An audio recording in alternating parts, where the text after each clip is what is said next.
Giovanna, Hola Gustavo, ¿cómo le va? perdona. ¿Cómo estás? Muy bien, usted. Bueno, Gracias. muchísimas gracias a todos por regresar con nosotros. Vamos a continuar con la última ponencia del día de hoy. Bienvenido, Gustavo. De hecho, la siguiente de las ponencias anteriores hemos tenido la oportunidad de conocer las aplicaciones del hidrógeno verde, su uso en el transporte, en procesos industriales. Y bueno, con Gustavo vamos a entender qué proyectos y aplicaciones se pueden dar en el sector agro. Y de ahí que tengamos nuestra última ponencia titulada Amoníaco e hidrógeno verde, aplicaciones para el sector del café de Costa Rica. ¿Cuál es su potencial real? La ponencia está a cargo de Gustavo Jiménez, subdirector del Instituto del Café de Costa Rica, quien posee más de 15 años de experiencia en la implementación de proyectos en organizaciones multilaterales en diversos sectores como la agroindustria, cambio climático, energías renovables y procesos de transformación digital. Además, ha logrado implementar alianzas público-privadas para desarrollar iniciativas dentro del marco de adaptación y resiliencia climática. Don Gustavo, muchísimas gracias. Le cedemos el espacio para que realice su presentación. Bueno, muchas gracias. ¿Me escuchan bien? Sí, señor. Bueno, un gusto.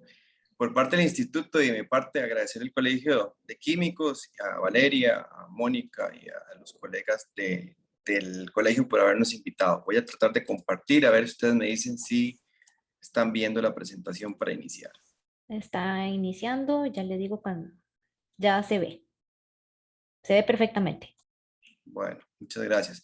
Este es un tema interesante para nosotros porque hay una pregunta que a veces hay que contestar y es, ¿por qué estamos en esto, verdad? Si básicamente el Instituto del Café de Costa Rica es un instituto creado por una ley, la ley 2762, única en el mundo, para regular la cadena de valor entre productores, exportadores, beneficiadores y tostadores. Eso es lo que hacemos básicamente. Y cuando nos hacemos la pregunta es que elegimos hacer esto porque es una transformación y es necesaria.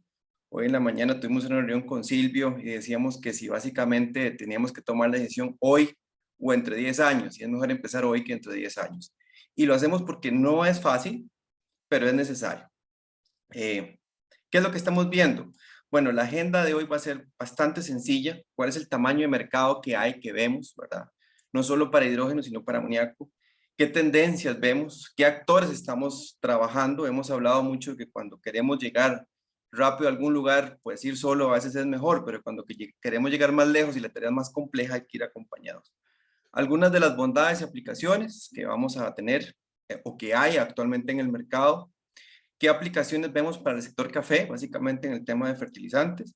¿Y cuál es el potencial negocio y alianzas que podríamos hacer como para que esto se acelerara un poco y no esperar hasta el 2030 a que fuera viable? Quiero arrancar con esta lámina, que es un poco conceptual, pero ayuda a entender un poco dónde nos paramos. Yo creo que siempre hay que recorrer a la literatura cuando queremos empezar nuevos proyectos porque nos ayuda a reflexionar realmente qué es lo que queremos y a dónde estamos. El proceso de hidrógeno y amoníaco verde, yo creo que tiene un proceso muy claro, una primera fase de proceso de adopción, y ahí cito a Peter Thiel, cuando queremos hacer innovaciones de 0 a 1, la tecnología es muy práctica, porque a veces tenemos cosas que hoy no teníamos y que mañana tenemos, ¿verdad? Y cuando vamos a innovaciones horizontales, que es básicamente el proceso de globalización, cuando empecemos todos a adoptar, a vestirnos igual, a usar celulares, a usar internet, pues es una exponencialidad un poquito más lerda, es mucho más horizontal. Y a veces cuando hablamos de hidrógeno, todos quisiéramos que fuera de 0 a 1. Y no es así, es un tema mucho más horizontal, pero acompañada a las dos vamos generando un proceso de adopción interesante. Otra cosa que vemos cuando queremos analizar el mercado es cuál es esa producción y ese consumo para esa adopción. Si vemos la gráfica acá que nos presenta Bacalaf Slim, que me gusta, los números no mienten, es un muy buen libro que recomiendo, vemos cómo la parte de consumo de cereales en 1950, hace más de 70 años, era muy baja, pero se empezó a crecer y eso la demanda de amoníaco. Entonces, cuando hablamos de amoníaco, estamos hablando de agricultura y de consumo, y cuando hablamos de comer, desayunar o cualquier otra actividad que hagamos que requiera la ingesta de alimentos, es un acto netamente agrícola. Y para poder cumplir la demanda del mundo necesitamos grandes cantidades de fertilizantes y amoníaco para poder cumplir esa expectativa que en los últimos años simplemente ha sido creciente, ¿verdad? Otra cosa que analizamos cuando vemos el mercado es qué tan eficientes somos. Y ahí yo recalco algo importante que también es qué tan eficientes somos en el uso de los insumos. Esta lámina que ven acá de eficiencia energética me llama mucho la atención porque cuando estamos hablando de equipos o de insumos o de uno o dos procesos siempre decimos queremos ser más eficientes. Pero nada más eficiente, como decía mi profesor de termodinámica, que una buena placa o un buen aislamiento. Nada hacemos con tener equipos que produzcan calor o frío, por decirlo de alguna manera, y que estos tengan alguna fuga, porque entonces toda esa eficiencia que usamos para producir esos dos elementos de calor o frío se nos dispersan. Entonces, pensemos en los elementos de hidrógeno y amoníaco en tres partes. ¿Cómo es el proceso de adopción y consumo? ¿Verdad? Y cómo hacer ese uso eficiente de los recursos, porque también tenemos recursos limitados. Y esto un poco para introducir lo que vamos a ver más adelante. ¿Cuál es el tamaño del mercado en sí? Este es el tamaño básicamente del amoníaco que tenemos para ahora, donde mucho de la producción de hidrógeno se consume en amoníaco. Básicamente ese segmento representa un 20% en el 2021 y el amoníaco no solo tiene aplicación para fertilizantes, también tiene aplicaciones como combustible y como refrigerante. Hay que acordarnos que la industria de amoníaco en Costa Rica existe desde hace más de 30 años. Todas las empresas grandes, como Dos Pinos, Cervecería y todas las que producen alimentos, utilizan algún tipo de refrigerante y el más común y el más sencillo es el amoníaco por su poder de absorción calórica. Otra cosa que recalcamos aquí también es que el mercado del amoníaco en sí es un mercado grande, gigante. Son 170 millones de toneladas al año, 176 para ser exacto, y representa 33 mil millones de dólares, ¿verdad? Que no es nada despreciable dentro de él, y representa también 1.28% de las emisiones que nos preocupan. Y me voy a ir al gráfico de este lado. Yo creo que don Sergio Musmani lo explicó muy bien, y ayer Sonia Rueda y don Sixto Jiménez también hablaron. ¿Cómo es ese universo del amoníaco? ¿Y cómo es ese universo del hidrógeno? El universo del hidrógeno es más que movilidad, es más que fertilizantes, que es lo que nos interesa ver hoy aquí, por lo menos en esta charla, pero también es más que calor y energía. Entonces, cuando estamos hablando de un sistema de amoníaco y de hidrógeno, estamos hablando de un universo que tiene la potencialidad de sustituir lo que hoy manejamos bajo el petróleo. Y es importante entenderlo porque esa capacidad es la que nos puede permitir hacer aplicaciones que hoy sencillamente vemos en el corto plazo, pero son exponencialmente grandes en el mediano plazo. Esta lámina estuve tentado a no ponerla, pero es una lámina que siempre me ayuda a analizar y aquí la utilizamos mucho para cuáles son esos posibles futuros que tenemos, porque generalmente cuando hablamos de futuro nos basamos en un pasado y ponemos un punto aquí de referencia al presente. Y después de ese presente tratamos de tener una línea al futuro, ¿cómo sería? Pero realmente no se comporta así. Se comporta un poquito más tratando de que del presente que estamos hoy acá, básicamente tiene muchos futuros, tiene muchas líneas del futuro donde podríamos llegar. Y esas líneas de futuro las podemos analizar como en tres secciones. Una, que es tomando las lecciones del pasado, resultados, reflexionarlas, verlas y qué escenarios nos pueden dar. En el futuro más inmediato, hoy lo que estamos analizando y hoy la conversación es qué posibles futuros podríamos crear con prototipos, con proyectos, con observaciones y con sistemas y con guías de cambio.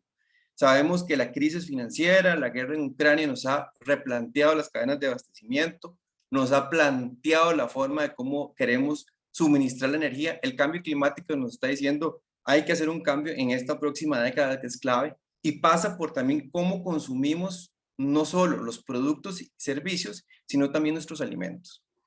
Y muchos de esos futuros o muchas de esas líneas que vamos a ver en el mediano y corto plazo no van a llegar al futuro, pero van a moverse y van a sumarse a otros drivers y van a crear realidades, impactos importantes. ¿Por qué lo hablo? Porque cuando hablamos de proyecciones de mercado o el tamaño de un mercado, estas posibilidades que vemos en distintas líneas hay que analizarlas. Esos posibles futuros y esos futuros nos darían una guía de cómo manejarnos y cómo poder gestionar los cambios que nos van a dar, porque lamentablemente el futuro no es lineal. Algunos de ellos, como Yara, ya han empezado a hacer cambios, básicamente han utilizado ya sus plantas que existen actualmente de amoníaco sintético normal, basado en petróleo, y están empezando a hacer adaptaciones muy rápidamente para poder adaptar a ese amoníaco verde.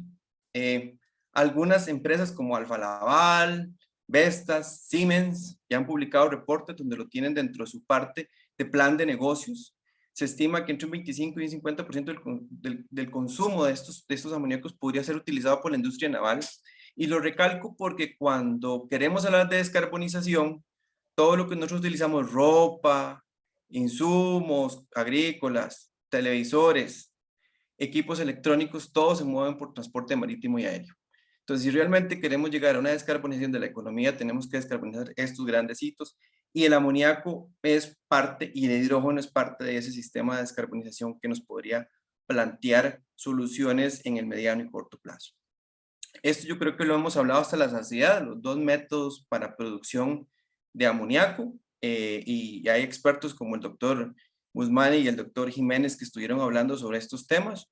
Sería interesante poder tener muy rápidamente y comercialmente sistemas de electrólisis directamente por amoníaco. Actualmente el más viable económicamente y que los fabricantes nos están dando equipos es el sistema Haber-Bosch, pero no hay que descuidar que si esto se da la electrólisis de amoníaco directa, pues podríamos hacer un salto cuántico, no solo en el consumo de energía, sino en el tema de costos, y es algo que hay que valorar en el corto y mediano plazo. Tendencias que hemos visto: Europa tiene sus limitaciones, es un lugar limitado el tema de hidrógeno, por eso es que las importaciones son interesantes. Vamos a ver más adelante cómo Arabia Saudita y China están haciendo inversiones importantes para venderle al gran comprador que es Europa.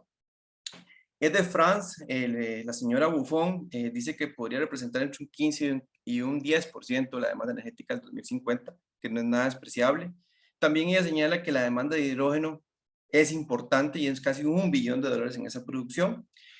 Y también ella agregó dentro de su reporte, que me parece importante que lo pueda leer, es que el plan de energía para Europa en el futuro va a estar intrínsecamente ligado al hidrógeno como una fuente alternativa al gas. Otras acciones que estamos viendo, que ya mencioné, fue la planta de Yara para el 2022 que están trabajando. España ya tiene las primeras plantas en Puerto Llano, apoyadas por el gobierno y encabezadas por el rey. Colombia también tiene algunas implementaciones rápidas en el sentido de que ya está dando los primeros pasos y que se van a hacer muy rápidamente interesantes para aplicar como fuel mix, que creo que va a ser algo como combustibles mixtos que nos van a ayudar a mover motores bastante grandes y que van a ayudar al tema de descarbonización. Otras consideraciones importantes es Arabia Saudita con su inversión actualmente, está haciendo una inversión de 1.2 millones de toneladas en amoníaco verde, y sin embargo China no se queda atrás. China va por Sinopec va para producir 120.000 toneladas de hidrógeno verde el 2025. Esto significa a la vuelta de la esquina. ¿Y qué es clave para esto? Y estos países las tienen muy claras: las alianzas público-privadas son claves. Yo creo que lo mencioné anteriormente. Si queremos llegar rápido, vayamos solos, pero si queremos llegar más lejos, tenemos que ir acompañados. Y yo creo que para poder descarbonizar la industria esto es efectivo, porque vean que para un país como Arabia Saudita, que es extremadamente rico, no ha dejado de hacer alianzas público-privadas con empresas extranjeras. Igual, también en el tema de amoníaco, tenemos actualmente 120 puertos en el mundo que funcionan con amoníaco convencional, que tendrían que hacer pocas modificaciones para poderlo mover, y que también podríamos aprovechar esa industria existente. Acordémonos que en Costa Rica en los 70s importábamos amoníaco, y Fertica hacía esto y hacía fertilizantes localmente. Lo dejamos de hacer por alguna razón que hoy podríamos recuperar, y también repensar por qué lo dejamos de hacer, no solo para aprender, sino también para tomarlo en cuenta en el futuro cuando las cosas no nos vayan tan bien como hemos pensado. Algunas bondades del amoníaco verde: hemos visto que es aplicación para refrigerantes, aplicación para fertilizantes, es un combustible alternativo que se puede hablar como fuel mix. Chile ya está haciendo también partes interesantes, con inversiones importantes en más de 3.000 millones en la región de Magallanes. Brasil, con alianza público-privada con empresas australianas, va por la misma línea, y aquí les dejo algunas cifras importantes como para que vean que no es que esto va a venir. Y ayer estuvimos hablando, yo creo que algo muy importante, de todos los retos tecnológicos que tenemos para ser más eficientes, si es membrana, si es por algún tipo de membrana polimérica, por algún tipo de membrana por protones, o si hay alguna otra tecnología. Pero básicamente no podemos esperar a que la tecnología perfecta llegue. Ya se están haciendo las inversiones para que esto se empiece a mover, y es interesante porque es un tema de descarbonización. En el tema de la ambición, Yo creo que esta lámina también la vimos ayer, pero a mí me parece muy importante por lo siguiente: se ha invertido mucho en el tema de transporte, en el tema de calor, edificios y en el tema de industria y poder, pero en el tema de alimentación y el sistema agro, yo creo que hay un gran potencial por la demanda que hay actualmente de fertilizantes en el mundo y que esto se ha hecho muy poca investigación y deberíamos apoyar un poco más para que esto se dé. Costa Rica en sí no es, y recalco, en sí no es un mercado, pero es un buen hub regional y aprovecha la riqueza natural tanto que tenemos de energía renovable como de hidrógeno por medio del agua, es importante considerarlo. Esto es una lámina muy interesante que lo vemos que es cuál es la huella cuando nos preguntan de carbono, realmente sustancialmente baja. Y eso nos puede poner en un plano competitivo con respecto a otras regiones por nuestra matriz energética, no así el costo de la electricidad, que Costa Rica no es relativamente barato, pero tiene un potencial de mejora alto que deberíamos considerar. Ahora, básicamente entremos a cuál es el caso de negocio. Hemos estado construyendo un caso de negocio como ICAFE y con otros socios para entender qué tan grande es el negocio. Vamos a analizar un poco el caso de negocios de Los Santos, que es una de las zonas de producción de café más grandes, que tenemos casi el 40% de la producción nacional se va a esta zona. Antes de entrar al tema café, quiero recordarles un poco cuál es el tamaño del negocio y la actividad, la actividad agro, ¿verdad?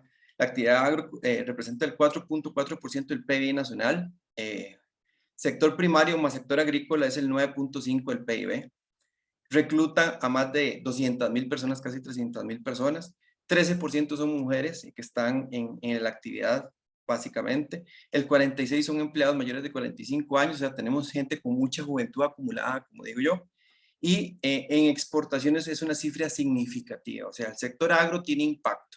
Café, banano, piña y demás productos agrícolas tienen un gran consumo de fertilizantes, más o menos 180.000 toneladas al año solo en la parte de amoníaco. Como ICAFE tenemos una política muy sólida que nos inspira a ver ese mercado. Nosotros como ICAFE tenemos una política que se enfoca a la sostenibilidad, a la investigación y transferencia, por eso es que estamos aquí, porque la ley nos demanda eso, a la promoción de café de Costa Rica y a un sistema de gobernanza que está ampliamente representado por todos los sectores de la cadena. Esto es café, básicamente. Nosotros somos 93.000 hectáreas de café, estamos en 50 cantones, producimos más o menos más de 1,500,000, este año esperamos estar acercando a los 2,5 millones de fanegas, 2 millones, perdón, de fanegas. Somos 27.000 familias productoras, o sea, somos un 10% de esos 200.000 productores que ustedes vieron en el sector agro. Representamos 304 beneficios, 105 firmas exportadoras y 61 firmas tostadoras.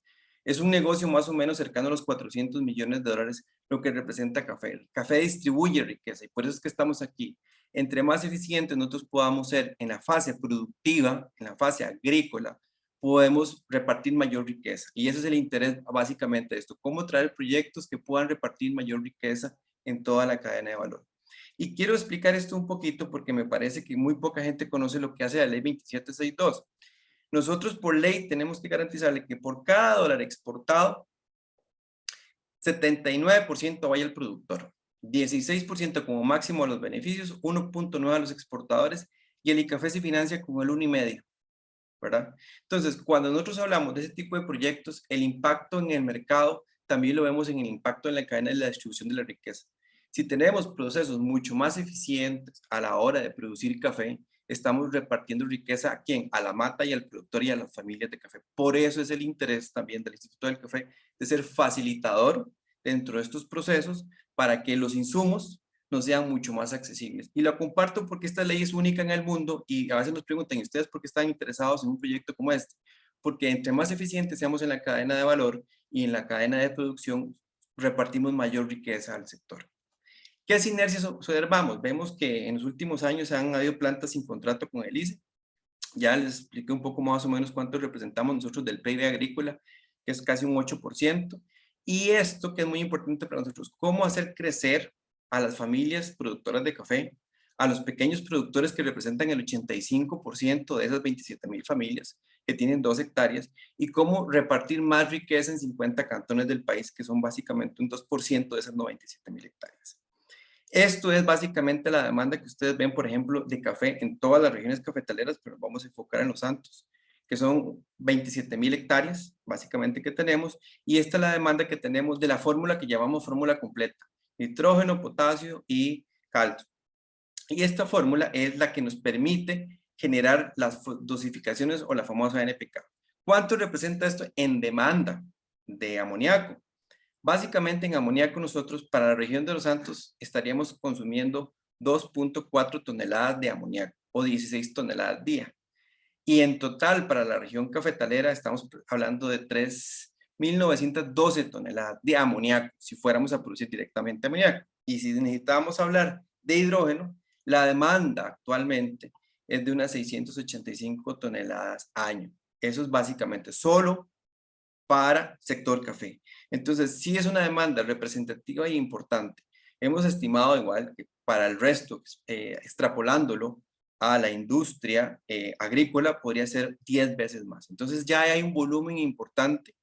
Eso sí, cuando hablas con inversionistas o con extranjeros o con fabricantes, siguen siendo volúmenes bastante reducidos, pero para un país como Costa Rica es importante, viéndonos como un hub y no en sí como un mercado. Estas son algunas plantas que siempre me gusta ejemplificar, que están en desconexión, que podría aprovechar esa energía. Sé que ahora hay un nuevo formato donde el ICE va, creo que a reconectar algunas de estas, pero aún así el sobrante por demanda de energía da para que haya suficiente energía para todos, y el tema es a qué costo y bajo qué costo competitivo deberíamos estar trabajando. Como mis notas finales, básicamente para poder hablar de descarbonización global tenemos que utilizar amoníaco e hidrógeno en la parte de transporte marítimo. El amoníaco tiene la ventaja de ser un sistema fácil de mover, mucho más fácil que el hidrógeno, y el país cuenta con ese know-how de utilizar amoníaco. Ya tiene más de 30 años, por lo que hemos hablado en la industria, no solo de bebidas, sino de alimentos. Costa Rica es un país sumamente rico en energía y en hidrógeno y en agua, por decirlo, pero necesitamos establecer alianzas público-privadas para poder acelerar el proceso en los próximos 2 años. Y Costa Rica se puede convertir en un hub regional de abastecimiento de Mesoamérica, competitivo, si esas alianzas público-privadas se dan en los momentos correctos y para la próxima década. Cierro con la siguiente frase: a veces estamos contando los días para que las cosas se den, pero yo creo que en alianzas podemos hacer que esos días cuenten, y agradezco el tiempo y la participación que nos ofrecieron como Café de Costa Rica y compartir un poco lo que visionábamos como mercado y como potencial demanda de lo que es ese negocio hoy en día. Así que quedo atento. Vos me indicás, Mariela y Joana. Muchísimas gracias, don Gustavo. Realmente con la presentación nos queda claro la relevancia del sector agrícola de nuestro país, en especial para ese 85% de pequeños productores de café. Y bueno, además el impacto que tendría la aplicación del hidrógeno verde en el sector agro, y nos pone a reflexionar sobre la importancia de las alianzas público y privadas. Vamos a iniciar el espacio de consultas y preguntas. Em, Realmente, como primera pregunta, yo sí quería realizarle, don Gustavo, es ¿qué resultados tangibles tenemos ya de este proyecto hasta el momento? Actualmente lo que estamos planteando es una hoja de ruta. Nos estamos reuniendo con varios socios porque en sí el proyecto no se puede hacer. Y Café es un facilitador, es un organizador no comercial. Nosotros nos reunimos con cooperativas, con productores, con vendedores de fertilizantes para ver el interés, y estamos básicamente en el concept note. Hemos hablado también con fabricantes y estamos básicamente en la conceptualización. Viene un potencial proyecto de cooperación para los próximos 2-3 años que está por concretarse. Básicamente estamos en esas fases. Hay interés por muchos, por la fama que tiene el país de ser un país verde, y hay también interés del sector privado sumamente interesado en esto. Lo que nos falta es un poco más de participación, para mi gusto, del sector gubernamental, porque hay cosas que no vamos a poder hacer solamente sector público-privado, como somos nosotros, y privado. Perfecto. Le voy a dar la palabra a mi compañera Valeria para realizar otras preguntas que hemos recibido. Muchas gracias. Gracias, Joa. Gustavo, aquí tenemos una pregunta sobre que si usted tiene conocimiento de otras experiencias en el sector agro similares con este tema. Sí, sí, hay algunas. Es muy popular y están haciendo pequeñas pruebas en Alemania. Hay otras en Dinamarca. Todo el mundo está interesado en el tema de fertilizantes, por la demanda ahora con la guerra en Ucrania, más veces esto se exacerbó. Lo interesante es cuando empezamos este estudio hace casi año y medio, nadie te ofrecía plantas piloto de menos de 1000 toneladas. Ahora varios fabricantes grandes ya te están ofreciendo plantas de electrólisis de 1000 toneladas, y eso es interesante porque cuando hace un año empezamos con esto, todo el mundo estaba pensando en quién nos puede hacer una planta al tamaño de nosotros, ¿verdad? O muy cercana. Y ya están saliendo prototipos como ThyssenKrupp, como la A1, que se acerca mucho a las necesidades locales, por ejemplo, para una primera fase. Gracias. Bueno, y otra pregunta que les hemos hecho a todos los ponentes es acerca de la relevancia que usted ve en el profesional en química para que se involucre en estas temáticas. Entonces, la pregunta sería justamente cuál es ese rol que usted considera que un profesional en química puede tener para impulsar estos temas. Es de alto impacto. Necesitamos más profesionales en química, mucho más formados en aplicaciones prácticas, como es el hidrógeno, como es el amoníaco, como es metanol. O sea, hay una demanda alta para poder generar soluciones para embarcaciones, para aviones. O sea, no solo hay que verlo para la parte agrícola, por eso a mí me encanta la lámina de Siemens, donde muestra el universo del amoníaco. Yo creo que no solo la parte del colegio de químicos, sino todos los ingenieros, administradores, tenemos mucho que hacer en esto, porque todos tenemos una parte de las piezas que aportar. Y esa es parte de las piezas, es fundamental. Yo actualmente aquí tenemos a un colega, Carlos Rojas, que es miembro del Colegio de Químicos, y el Sí. mismo Don Sergio, que nos han ayudado porque no solo comprendemos la parte técnica, sino también la parte cuál es el modelo de negocio. Y eso es lo que estamos tratando de armar, porque al final de cuentas, como decía un conocido, todos somos tan ecológicos como nuestro bolsillo lo permita. Y yo creo que también ahí es donde ocupamos también es que ciencia y técnica se unan para poder generar soluciones de aplicaciones reales, porque nosotros como mercado somos muy pequeños, entonces tenemos que ser muy creativos. Y claro que el aporte del Colegio de Químicos va a ser fundamental para que esto se acelere, porque lo que necesitamos es acelerarlo. Muchas gracias. Don Gustavo, y ahora también con esa experiencia que usted ya ha desarrollado con ese proyecto, aquí nos preguntan cuáles serían sus recomendaciones para desarrollar proyectos de aplicación de hidrógeno verde en la agricultura para que sean exitosos. Número uno, encontrar quién te lo va a comprar y a qué precio, ¿verdad? Estuvimos con toneladas de amoníaco, perdón, de nitrogenados a más de $1000 la tonelada. Ya estamos llegando a precios mucho más cercanos a $500, $700, pero aún así siguen siendo caros, ¿verdad? Y yo creo que aquí lo que tenemos que tener es tratar de acelerar la adopción tecnológica con sistemas Harvard-Bosch rápidamente, ¿verdad? Que sean accesibles, que podamos tener los primeros pilotos y probar, porque todos hablamos en papel, pero cuando ya alguien prueba, que a veces nos dan el miedo al fallo. Yo creo que fallar es necesario para poder ser exitoso. Y eso es lo que a veces en nuestras economías y en Latinoamérica nos falla. El fallo es prohibitivo, el fallo es necesario para poder innovar. O sea, estamos trabajando en la economía de lo que no existe. Entonces, te vas a equivocar, pero es necesario equivocarse para poder ir a la Luna e ir a Marte. Yo siempre digo que el peor escenario en la Tierra es el mejor escenario en Marte para vivir, para cultivar. Entonces, mucho de la tecnología espacial, que ya tiene más de 70 años, porque si vemos esto, el hidrógeno no es nuevo, ya hemos ido a la Luna varias veces y hidrógeno ha sido parte de la ecuación de los vuelos espaciales. Y yo sé que básicamente Astra Rocket también ha estado moviendo esto. Tenemos que facilitar el entorno habilitante para que esto se pueda dar. No lo vamos a hacer solos y necesitamos acelerarlo sustancialmente. Yo siempre hago una pregunta cuando hablamos de hidrógeno y amoníaco. ¿Ustedes quieren comprar tecnología o desarrollar tecnología? Si queremos empezar a que nos llegue el paquete ideal, espérese sentado, nos va a tomar unos 10 años. Pero yo creo que si queremos ser un país desarrollado, debemos tomar esos paquetes, mejorarlos y desarrollar e invertir en I+D. Y eso es lo que nos va a hacer la diferencia entre ser ricos o seguir teniendo los modelos de consumo que tenemos actualmente que no nos lleva a ningún lado, ¿verdad? Pero también yo creo que estamos en un triple shock, dicen los economistas: pandemia, crisis económica y guerra. Podemos verlo como un entorno desastroso, pero yo lo veo como un entorno habilitante para la innovación. Y porque de esa necesidad de salir adelante pueden salir proyectos muy interesantes y pueden impulsar al país a una economía totalmente diferente que hoy, tal vez, como puse ahora en Future Thinking, sean futuros que no nos demos cuenta que todavía existen, pero que estamos construyendo hoy en día. Muchas gracias. Acá hay otra pregunta relacionada a lo que se estaba mencionando y nos preguntan, ¿han considerado alianzas con las universidades para la implementación de proyectos piloto? Sí, nunca las universidades son necesarias porque hay una parte de esa curva que ellos puedan aportar. Actualmente estamos hablando con algunas, pero el tema es que también necesitamos calzar la necesidad de las universidades con nuestras necesidades y a veces eso es lo que hay que empatar dentro del camino, ¿verdad?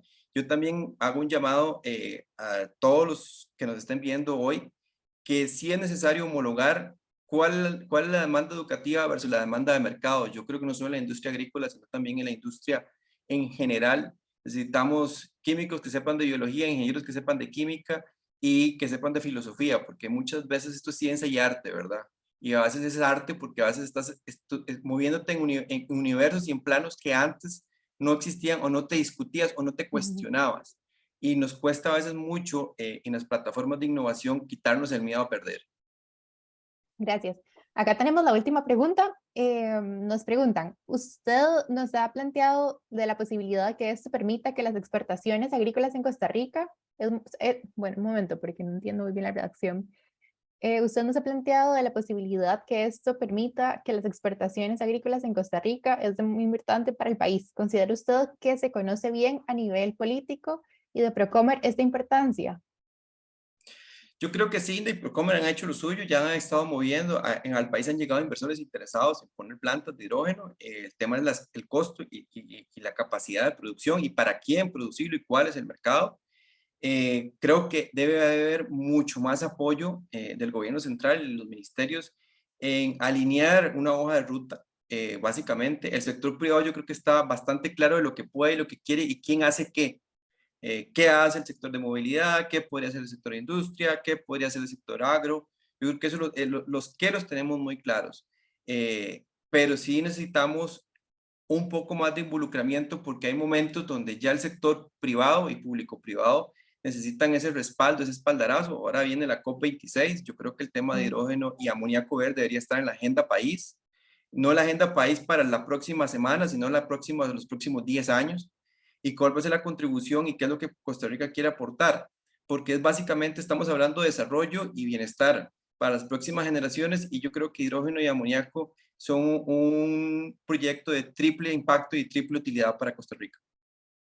Muchas gracias, don Gustavo. Les cedo la palabra a Joana para que haga el cierre. Esas serían las consultas que tenemos para esta ponencia. Muchas gracias.